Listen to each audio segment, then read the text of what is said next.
For those of us who would love to snap a spiritual presence in some eerie location, the desired ghost photo is a very elusive phenomenon. Invariably, cameras malfunction, charged batteries become immediately drained, or some visible presence manages to disappear in the final product. If inadvertently successful, often the person capturing the image is a sceptic who later becomes a believer in these haunting entities. Here are 4 of those images which somehow slip through the spiritual fabric between life and what lies beyond.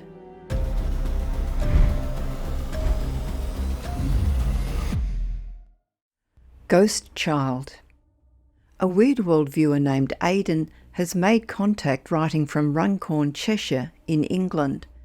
He received an image from a member of a Facebook group that shares information about the paranormal in Runcorn and the surrounding area. One contributor submitted this photograph, which captures a presence known as the Ghost Child of the Grapes Inn, which was in Halton Road. The building of the alleged sighting is down the road from where Aidan lives and is very old. When this photograph was taken, no one knew the identity of the child who stands at the upstairs window. He has become known as the Ghost Child of the Grapes Inn and is alleged to still haunt there to this day. The Grapes Inn is now known as the Northern Bar. Unfortunately, there is little historical information to go on, and the date of the picture taken is unknown. Paranormal Playground.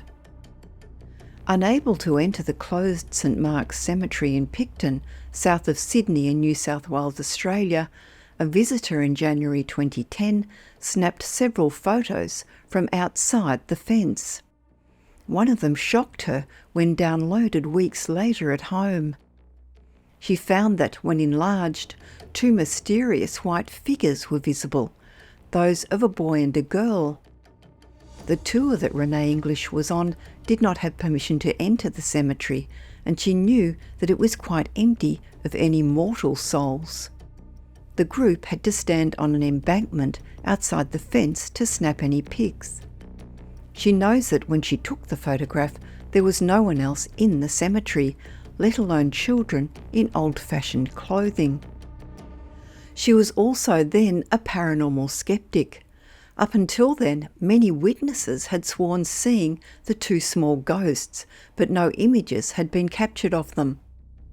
There had also been some research done on their identities, and bizarrely it had been found that the girl and boy had died 60 years apart. The girl was said to be 11-year-old Blanche Moon, who was fatally injured in 1886 when a pile of railway sleepers that she and some other children were playing on fell on her when she slipped.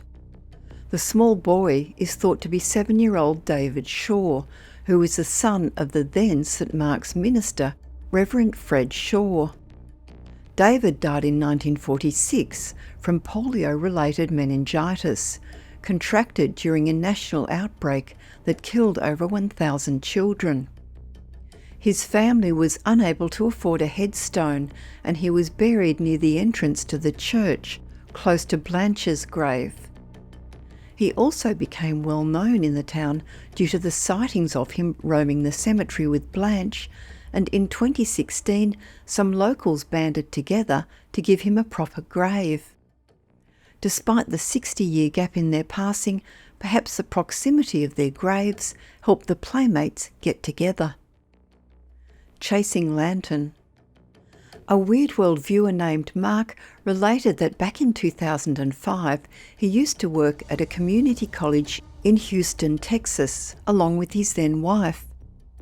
Her boss told her about a place in Saratoga, Texas, with a forested area called the Big Thicket, where there is a long dirt road called Bragg Road. For over 100 years, the road has been reported as being haunted by a singular light resembling a lantern, but extremely bright.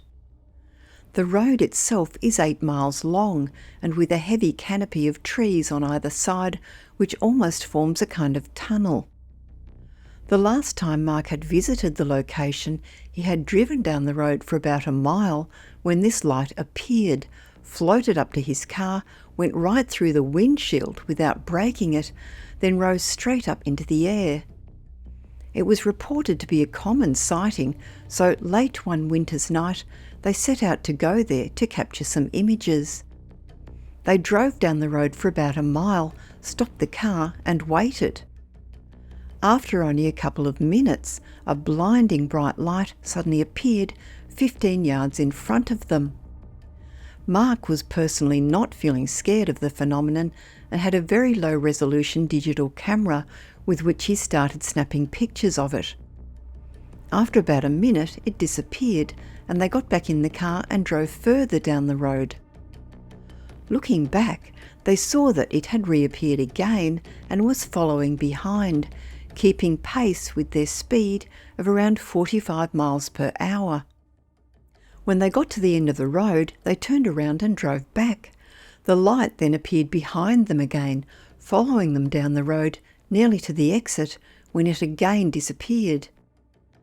The pictures came out, but were disappointing as they just showed blackness with the light in the middle of the view. A few months later, they went back, again late at night when it was lightly raining. Again the light appeared, but this time Mark had a much better camera, and on taking some photographs, the light proceeded to chase them up and down the road again. On returning home, the pictures looked disappointing again, although an auto enhancement brightened up the picture and showed the trees and the road, so the light was in context. Mark returned to the location one more time with two friends, one a policewoman, but this time only took a flashlight. His reason was that he wanted to shine the light on the object, just to check in case it was a car headlight or someone holding a lantern. They were able to observe that there was nothing behind it. It was simply a singular bright white ball of light floating in the middle of the road. His policewoman friend drew her gun just in case, but the occurrence disappeared after about a minute. He has since learnt the story behind this mysterious moving light. Over 100 years ago, a man was walking down a railroad track close to this road, and a train suddenly approached and decapitated him. The spirit of the man now walks up and down the road holding a lantern and looking for his head. Mark says that the light did mainly remind him of a lantern, but exceptionally bright. He has posted 6 of the images of the bizarre, brilliantly lit and moving phenomenon on a Blogspot website at this address. Sold out. On a warm, clear summer night in 2001, one ghost hunter called in a panic to his companion that something was standing next to him and chilling him to the bone. The 2 former prison officers, Kevin Camberwell and Ian Norris, were in St Patrick's Cemetery in Goulburn, New South Wales at around 3 a.m. when Norris snapped this shot, which shocked them when they later downloaded it. There was no fog or mist. The night was warm, so there was no condensation from the men's breath, and they did not smoke, so no reflective air particles. This image was nothing like the ordinary photographs they took that night. There appeared to be a crowd of faces swarming around, all looking at Norris, who could also discern a figure standing in front of Camberwell. The figure, with arms hanging in front and hands clasped together, seems to be dressed in a greatcoat of around the mid to late 1800s, when the cemetery was founded. The ghost hunters told this story to writer James Phelps, who included it in his recent book, Australian Ghost Stories. He showed it to a photographic expert who could not find any technical signs of digital manipulation or camera malfunction.